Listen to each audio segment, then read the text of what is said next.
ಕಲ್ಯಾಣ ಕರ್ನಾಟಕ ಭಾಗದಿಂದ ಬರ್ತೀರಿ ನೀವು. ಹೆಸರಿನಲ್ಲಿ ಮಾತ್ರ ಕಲ್ಯಾಣ ಇದೆ, ನಿಜಕ್ಕೂ ಕಲ್ಯಾಣ ಆಗಿದೆಯಾ ಅಲ್ಲಿ?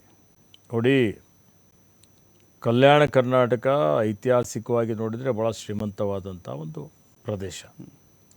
ಆದರೂ ಅನೇಕ ಕಾರಣಗಳಿಂದ ಏನು ಹಿಂದೆ ಇದ್ದಂಥ ಸರ್ಕಾರಗಳಂದರೆ ಸ್ವಾತಂತ್ರ್ಯ ಪೂರ್ವದಲ್ಲಿ ಸೇರಿಸಿಕೊಂಡು ಸಾಮಾಜಿಕ, ಆರ್ಥಿಕ, ಶೈಕ್ಷಣಿಕ ಅಭಿವೃದ್ಧಿಯಲ್ಲಿ ಹಿಂದುಳಿದಂಥ ಒಂದು ಪ್ರದೇಶ. ಹೀಗಾಗಿ ನಮ್ಮ ಯಾವಾಗ ಭಾಷಾವಾರು ಪ್ರಾಂತ ರಚನೆ ಆದಂಥ ಸಂದರ್ಭದಲ್ಲಿ ನಮ್ಮ ಹಿರಿಯರ, ನಮ್ಮ ತಂದೆಯವರು ಇವತ್ತು ಕನ್ನಡಕ್ಕಾಗಿ ಹೋರಾಟ ಮಾಡಿದ್ದಾರೆ, ಕಲ್ಯಾಣ ಕರ್ನಾಟಕ ಪ್ರದೇಶದ ವಿಮೋಚನೆಗಾಗಿ ಹೋರಾಟ ಮಾಡಿದ್ದಾರೆ, ಈ ಭಾಗ ಕರ್ನಾಟಕದಲ್ಲಿ ಸೇರಬೇಕು ಅಂತ ಹೋರಾಟ ಮಾಡಿದ್ದಾರೆ, ಎಲ್ಲವೂ ಇದೆ. ಅವರೆಲ್ಲರ ಕನಸು ಮೈಸೂರು ಭಾಗ ಏನು ಅಭಿವೃದ್ಧಿ ಆಗಿತ್ತು ಆ ಮಟ್ಟದಲ್ಲಿ ಅಭಿವೃದ್ಧಿ ಆಗಬೇಕು ಅನ್ನೋಂಥದ್ದು. ಇವತ್ತು ಆ ಒಂದು ಅಭಿವೃದ್ಧಿ ಇವತ್ತು ನಾವು ಕಾಣ್ತಾ ಇದ್ದೇವೆ ಕಲ್ಯಾಣ ಕರ್ನಾಟಕದಲ್ಲಿ. ಏನು ನಮ್ಮೆಲ್ಲರ ಕನಸಿತ್ತಪ್ಪ, ಏನು ಹೈದರಾಬಾದ್ ಕರ್ನಾಟಕಕ್ಕೆ, ಈ ಹಿಂದಿನ ಕಲ್ಯಾಣ ಕರ್ನಾಟಕಕ್ಕೆ ವಿಜಯ ಸ್ಥಾನಮಾನ ಕೊಡಬೇಕು ಅಂತ ಹೇಳಿ ಅದು ಕಾರ್ಯಗತ ಆಗಿರಲಿಲ್ಲ. UPA ಸರ್ಕಾರ ಇದ್ದಾಗ ಶ್ರೀಮತಿ ಸೋನಿಯಾ ಗಾಂಧಿ, ಮನಮೋಹನ್ ಸಿಂಗ್ರವರು ಪ್ರಧಾನಮಂತ್ರಿ ಇದ್ದಂಥ ಸಂದರ್ಭದಲ್ಲಿ ಮಾನ್ಯ ಖರ್ಗೆಜಿಯವರು, ಮಾನ್ಯ ಧರ್ಮಸಿಂಗ್ಜಿಯವರು ಅವರೆಲ್ಲ ಪ್ರಯತ್ನ ಮತ್ತು ಭಾಳ ವೈಯಕ್ತಿಕವಾಗಿ ಆಸಕ್ತಿ ವಹಿಸಿ ಮಾನ್ಯ ಮಲ್ಲಿಕಾರ್ಜುನ್ ಖರ್ಗೆ ಅವರು ಲೋಕಸಭೆಯಲ್ಲಿ ಇವತ್ತು ಎಲ್ಲರ ಒಂದು ಸಹಕಾರವನ್ನು ಪಡೆದುಕೊಂಡು ಈ ಒಂದು ಸಂವಿಧಾನ 371ಕ್ಕೆ ತಿದ್ದುಪಡಿ ತಂದು ವಿಶೇಷ ಸ್ಥಾನಮಾನ ಕೊಟ್ಟ ಮೇಲೆ ಈ ಒಂದು 10-11 ವರ್ಷಗಳ ಅವಧಿಯಲ್ಲಿ 2013ರಿಂದ ಜಾರಿಗೆ ಇದೆ. 12 ವರ್ಷ ಆಯಿತು. ಈಗ ಸುಮಾರು ಹೆಚ್ಚುವರಿ ನಮಗೆ ಅನುದಾನ ಸಿಗ್ತಾ ಇದೆ. ಸುಮಾರು ಜನ, ಹಿಂದೆ 60-70 ಜನ ಪ್ರತಿ ವರ್ಷ ವೈದ್ಯರಾಗ್ತಾಯಿದ್ರು, ಈಗ 600 ಜನ ಆಗ್ತಾಯಿದ್ದಾರೆ, 700 ಜನ ಆಗ್ತಾಯಿದ್ದಾರೆ. ಈ ಒಂದು ತಿದ್ದುಪಡಿಯಿಂದ, ವಿಶೇಷ ಸ್ಥಾನಮಾನದಿಂದ ಸಾವಿರಾರು ಜನ ಇಂಜಿನಿಯರ್ಸ್ ಆಗ್ತಾಯಿದ್ದಾರೆ.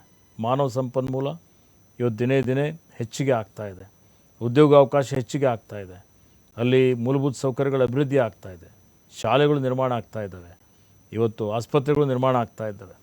ಒಂದೇ ಸಲ ಚಮತ್ಕಾರ ಆಗೋದಿಲ್ಲ, ಒಂದೇ ಸಲ ನಾವು ಸ್ವರ್ಗ ಮಾಡ್ತೀವಿ ಅಂತ ಹೇಳಲಿಕ್ಕೆ ಆಗೋದಿಲ್ಲ. ಹಂತ ಹಂತವಾಗಿ ಅಭಿವೃದ್ಧಿ ಆಗ್ತದೆ, ಅಭಿವೃದ್ಧಿ ಆಗ್ತಾಯಿದೆ. ಮತ್ತು ಬರುವಂಥ ಮುಂದಿನ ದಿನಮಾನಗಳಲ್ಲಿ ಇವತ್ತು ಕಲ್ಯಾಣ ಕರ್ನಾಟಕ ಇವತ್ತು ಏನು ಅಭಿವೃದ್ಧಿ ಹೊಂದಿದಂಥ ಈ ಒಂದು ಮೈಸೂರು ಪ್ರದೇಶ ಇದೆ, ಈ ಪ್ರದೇಶಕ್ಕೆ ಹೋಲಿಕೆ ಮಾಡಿದರೂ ಸರಿ ಸಮಾನವಾಗಿ ಬೆಳೀತದೆ, ಅಭಿವೃದ್ಧಿ ಆಗ್ತದೆ ಅನ್ನುವಂಥ ಮಾತನ್ನು ಹೇಳಲಿಕ್ಕೆ ಬಯಸ್ತೇನೆ. ಸರ್, ಮಾತಿಗೆ ಸಿಕ್ಕಿದ್ದೀರಿ. ಕೆಲವು ವೈಯಕ್ತಿಕ ಪ್ರಶ್ನೆಗಳನ್ನು, ವೈಯಕ್ತಿಕ ಜೀವನದ ಬಗ್ಗೆ ಪ್ರಶ್ನೆಗಳನ್ನು ಕೇಳಬೇಕು ಅಂತ ಅನಿಸುತ್ತೆ ನನಗೆ. ಫಸ್ಟ್ ನಿಮ್ಮ ಮ್ಯಾನರಿಸಮ್ ಬಗ್ಗೆ ಬಹಳ ಇಂಟ್ರೆಸ್ಟಿಂಗ್ ಮ್ಯಾನರಿಸಮ್ ಇದೆ ಸರ್ ನಿಮ್ಮದು.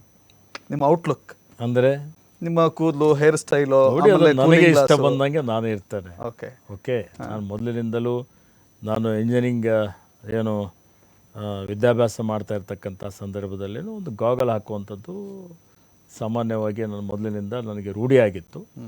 ಅದರ ಜೊತೆಯಲ್ಲಿ ಸ್ವಲ್ಪ ಕೂದಲು ಹಾಗೆ ಬೆಳೆಸುವಂಥದ್ದು, ಈ ಗಡ್ಡ ಬೆಳೆಸುವಂಥದ್ದು, ಇಟ್ಕೊಳ್ಳುವಂಥದ್ದು ಮೊದಲಿನಿಂದಲೂ ಹಾಗೇ ಇದ್ದೇನೆ. ನಾನು ಹೇಗಿದ್ದೇನೆ ಹಾಗೇ ಮುಂದುವರಿಯುವಂಥದ್ದು ನನ್ನ ಒಂದು ಸ್ವಭಾವ ಇದೆ. ಓಕೆ, ಈ ಗಡ್ಡದ ಶಪಥ ಏನೂ ಇಲ್ಲ ತಾನೇ ಸರ್? ಏನು ಶಪಥ ಇಲ್ಲ, ಶಪಥಕ್ಕೆ ಅದಕ್ಕೇನು ಸಂಬಂಧ ಇಲ್ಲ. ಓಕೆ, ತಾವು ಸರ್ ಆಮೇಲೆ ಸಾಗರ್ ಖಂಡ್ರೆ ಕೂಡ MP ಆಗಿದ್ದಾರೆ. ಅವರನ್ನು ನಾಯಕನನ್ನಾಗಿ ರೂಪುಗೊಳಿಸುವಲ್ಲಿ ನಿಮ್ಮ ಪಾತ್ರ ಏನು ಅಂತ? ನನ್ನ ಭಾಳ ಅಲ್ಪ ಪಾತ್ರ ಇದೆ ಅಂತ ಹೇಳ್ಬೋದು. ಸಾಗರ್ ಖಂಡ್ರೆ ಬೆಂಗಳೂರಿನಲ್ಲಿ ಬೆಳೆದಿದ್ದಾನೆ. ಆ ಭಾಗದ ಬಗ್ಗೆ ಹೆಚ್ಚಿನ ಅವನಿಗೆ ಅರಿವಿರಲಿಲ್ಲ. ಕರೋನಾ ಬಂತು. ಕರೋನಾ ಬಂದ ಸಂದರ್ಭದಲ್ಲಿ ನನಗೂ ಕರೋನಾ ಆಯಿತು. ಮಣಿಪಾಲ್ ಆಸ್ಪತ್ರೆಯಲ್ಲಿ ಅಡ್ಮಿಟ್ ಆಗಿದ್ದೆ. ಜನ ಅಲ್ಲಿ ಭಾಳ ಸಂಕಷ್ಟದಲ್ಲಿದ್ದರು.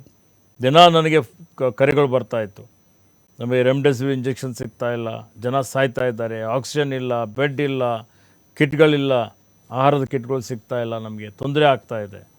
ನಾನೀಗ ಜನರ ಒಂದು ಏನು ಋಣ ತೀರಿಸಬೇಕು ಅಂತೇಳಿ ಆಸ್ಪತ್ರೆಯಲ್ಲಿದ್ದರೂ ನಾನು ಮಾನಿಟ್ರ್ ಮಾಡ್ತಾಯಿದ್ದೆ.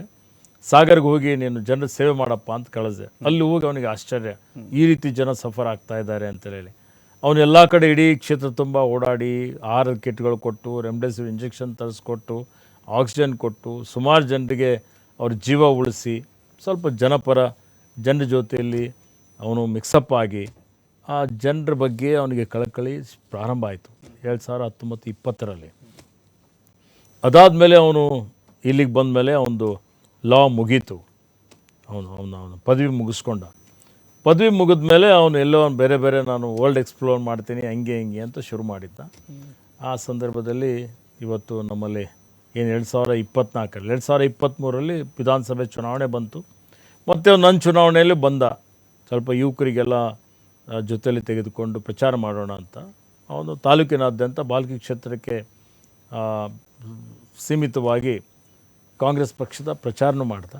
ಪ್ರಚಾರ ಮಾಡಿ NSUL ಜಾಯ್ನ್ ಆಗಿ ಎಲ್ಲ ವಿದ್ಯಾರ್ಥಿ ಒಂದು ಎಲ್ಲ ಕಡೆ ಸಂಘವನ್ನು ರಚನೆ ಮಾಡಿಕೊಂಡು ಪ್ರಚಾರ ಮಾಡುವಂಥದ್ದು, ಅವ್ರ ಜೊತೆಲಿ ಮಿಕ್ಸಪ್ ಮಾಡುವಂಥದ್ದು ಎಲ್ಲ ಮಾಡಿ ಸಂಘಟನೆ ಮಾಡಲಿಕ್ಕೆ ಪ್ರಾರಂಭ ಮಾಡ್ದ. ಆದರೂ ಅವನಿಗೇನು ಚುನಾವಣೆಯಲ್ಲಿ ನಿಲ್ಲಬೇಕು ಅಂತ ಆಸಕ್ತಿ ಇರಲಿಲ್ಲ. ಲೋಕಸಭೆ ಚುನಾವಣೆ ಘೋಷಣೆ ಆಯಿತು.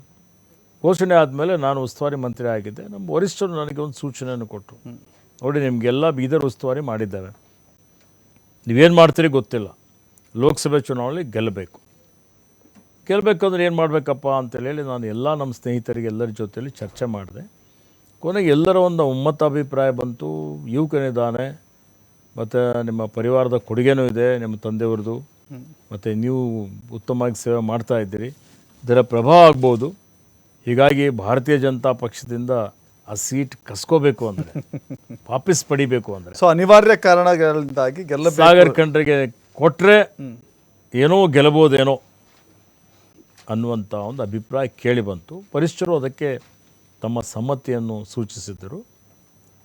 ಖರ್ಗೆ ಸರ್ ಇರ್ಬೋದು, ರಾಹುಲ್ ಗಾಂಧಿಯವರು ಇರ್ಬೋದು, ವೇಣುಗೋಪಾಲ್ ಅವರು, ಸುರ್ಜೇವಾಲಾ ಅವರವರು, ಸಿದ್ದರಾಮಯ್ಯ ಸರ್, DK ಸರ್ ಅವರು ಎಲ್ಲರ ಸಮ್ಮತಿ ಮೇರೆಗೆ ಅವನು ಸ್ಪರ್ಧೆ ಮಾಡ್ದ. ಮತ್ತು ನಿರೀಕ್ಷೆಗೆ ಮೀರಿ ಜನ ಬೆಂಬಲ ಕೊಟ್ಟರು. ಸುಮಾರು 1,28,000 ಮತದಿಂದ ಗೆದ್ದ.